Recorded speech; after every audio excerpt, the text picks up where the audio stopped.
शेर ने अपनी सहेली से कहा कि चलो आज ऐसा करते हैं कि जंगल में घूमने के लिए निकलते हैं।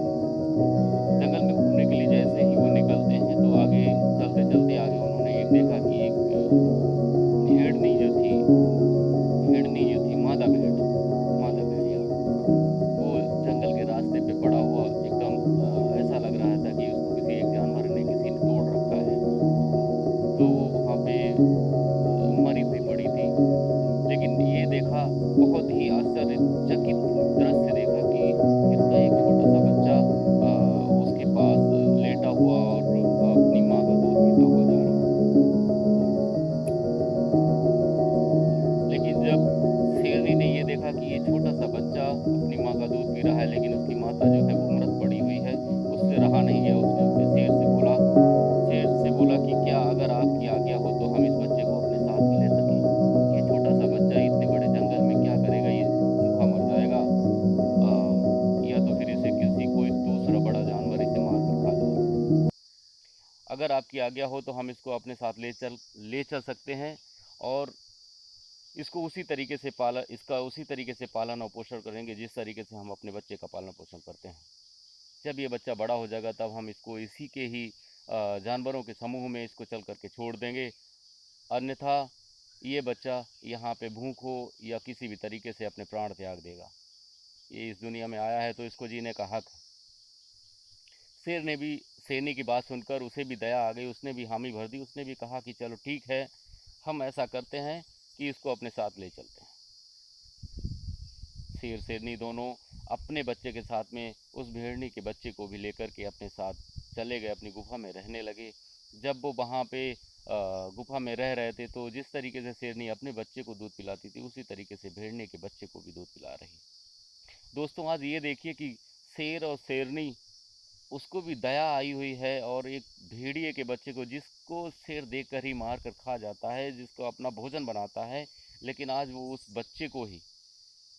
बच्चे का पालन पोषण कर रहे हैं।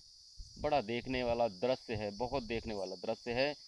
आगे क्या होता है कि हम ये देखते हैं कि जिस तरीके से जैसे जैसे उसका बच्चा बड़ा हो रहा है वैसे वैसे वो भी बच्चा बड़ा हो रहा है।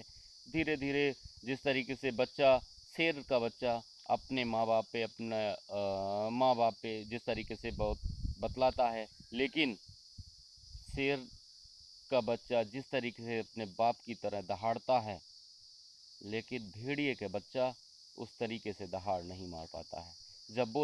जब वो चिल्लाना शुरुआत करता है तो वो अपने ही समूह के, अपने ही जाति के अनुसार हू हू करना चिल्लाता है। इस दृश्य को इस दृश्य को देखकर व्यक्ति इस दृश्य को देखकर व्यक्ति बहुत ही जीवंत हो उठता है। लेकिन आगे ही चलने वाली इस कहानियों में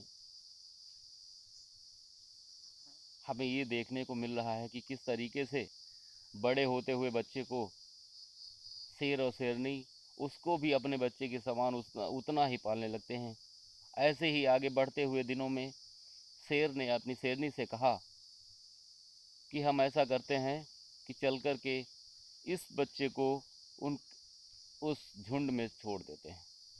लेकिन शेरनी ने उसको छोटे से पाला पोसा था, उसका पालन पोषण किया हुआ था, तो उसको बहुत ही उस पे दया आ रही थी और बहुत ही ज़्यादा उसे दुख हो रहा था कि आज शेर ने इस तरीके से बात की है छोड़ने के लिए। तो जिस तरीके से वो अपने बच्चे को प्यार करती थी, उससे कहीं ज़्यादा वो उस भेड़नी के बच्चे को प्यार करने लगी थी। उसने उसे मना कर दिया। ठीक है, शेर भी उसकी इस बातों पे आ गया। ठीक है, कोई बात नहीं, नहीं छोड़ते हैं, इसको अपने साथ में ही रखते हैं। एक दिन अब उस परिवार में 4 सदस्य हो चुके थे। अब उन चारों सदस्यों को साथ में लेकर के शेर जंगल में घूमता हुआ जा रहा था, लेकिन एक शिकारी ने वहाँ पे एक जाल बिछा रखा था। उस जाल में वो चारों के चारों परिवार के सदस्य एक परिवार के चारों सदस्य उसमें क्या हुए, बंध गए। शिकारी ने उस जाल को कस दिया, वो चार के चारों उसमें फंसे पड़े हुए थे। अब वो सब चिल्ला रहे थे, लेकिन क्या था कि शेर जंगल का राजा होता है, इसलिए उसकी दहाड़ सुनते ही जितने भी आसपास के जानवर थे और सारे दूर भाग गए। अब उनकी जान आफत में पड़ी हुई थी। अब उनकी जान आफत में पड़ी हुई थी, लेकिन अब क्या करे, कोई भी उनके पास में नहीं आ सकता। क्यों? क्योंकि प्रत्येक व्यक्ति जानवर और व्यक्ति शेर जो जंगल का राजा है, आज उसकी दहाड़ सुनकर भाग रहा है, लेकिन वो दया की गुहार लगा रहा है कि कोई मुझे बचा ले, लेकिन उसको बचाने के लिए कोई नहीं आ रहा है। उसी बीच में उन्हीं के साथ में जो गीदड़ का बच्चा था, उसने अपने पिता से कहा, पिताजी अगर आप बुरा ना माने तो मैं एक बार चिल्लाने की कोशिश करूं, एक बार कोशिश करके देखूं, शायद ही कोई बचाने आ जाए।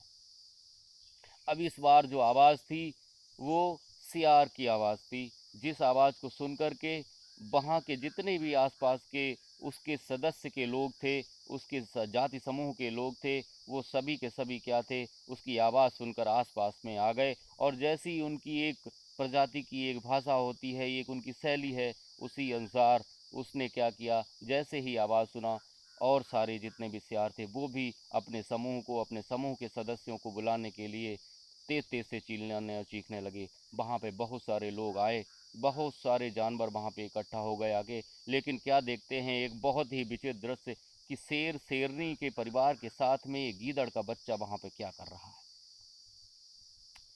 जब ये दृश्य देखा तब उसने, शेर ने और उन सब ने सारे लोगों ने उनसे बहुत ही हाथ जोड़कर विनती की और कहा कि आप, हम यहाँ पे इधर घूमने आए हुए थे और हमें वहाँ पे शिकारी के जाल में हम लोग फंस चुके हैं, तो प्लीज़ हमको यहाँ से मुक्त करा दीजिए। जब ये दृश्य देखकर वहाँ पे सारे जानवरों ने उसको धीरे धीरे करके काट दिया, कुतर दिया और वहाँ से उन सबको मुक्त करा दिया। सबको मुक्त कराने के बाद में जब शेर और शेरनी दोनों ने देखा कि हाँ, हमारी आवाज़ से ही इतना डर है, इसलिए फिर उसने ये किया कि वो जो गीदड़ का बच्चा अपने साथ में जिसका पालन पोषण किया था, उससे भी बोला कि बेटा, हम आपको आपके ही जाति समूह के साथ में छोड़ देते हैं, जिससे कि आपका भला होता रहेगा। अन्यथा हम जिस तरीके से आज फंसे हुए थे, ऐसे ही कभी अगर फिर से फंस गए, शायद अगर कोई उस समय कोई नहीं आया तो शायद हमारे भी प्राण जाएंगे और साथ साथ में तुम्हारे भी प्राण जाएंगे।